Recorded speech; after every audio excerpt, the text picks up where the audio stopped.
नमस्कार, मी पंजाब तक. आज आहे 28 मे 2025. खास करून उत्तर महाराष्ट्रातल्या शेतकऱ्याला अंदाज देणार आहे.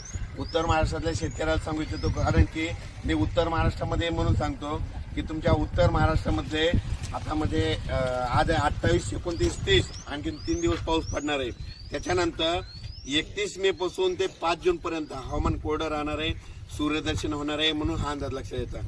माझी तुम्हाला विनंती, तुम्ही काय करा, 31 मे ते 5 जून पर्यंत तुम्ही शेतीचे काम आटपून घ्या, कापसाची लागवडी करायच्या करून घ्या.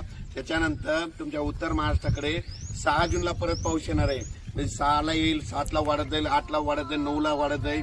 तसाच वाढत 30 तारखेपर्यंत म्हणजे तुमच्या उत्तर महाराष्ट्राची चांगली पेरणी होणार आहे. म्हणून हा अंदाज लक्षात येतो. पण आता राज्यातल्या सर्व शेतकऱ्याला सांगू इच्छितो, हा अंदाज 40गाव तालुक्यातून लोंडेगाव या ठिकाणी देत आहे.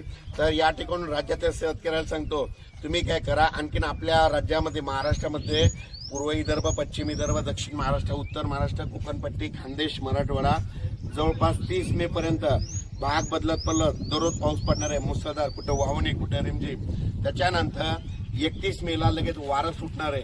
31 मे पासून ते 5 जून 6 जून पर्यंत ऊन पडणार आहे, सूर्यदर्शन करणार आहे. म्हणून हा अंदाज लक्षात येतात. माझी सगळ्याला विनंती, जमिनीमध्ये 1 फूट ओल आहे, जर पेरणी करायला काही हरकत नाही. त्याच्यानंतर लागवडी कापसाच्या करायच्या असेल तर रेगाट्याला असं टोचून सरकी लावा. टोचून लावल्याच्या नंतर चांगलं पीक येत आहे.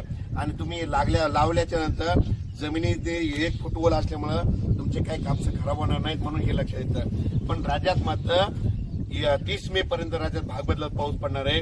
त्याच्यानंतर राज्यातला संपूर्ण पाऊस 1 जूनला मात्र सगळीकडे सूर्यदर्शन होणार आहे. म्हणून हा अंदाज लक्षात घ्यायचा. अचानक वातावरणात बदल झाला, लगेच उद्या एक मेसेज दिला जाईल. धन्यवाद.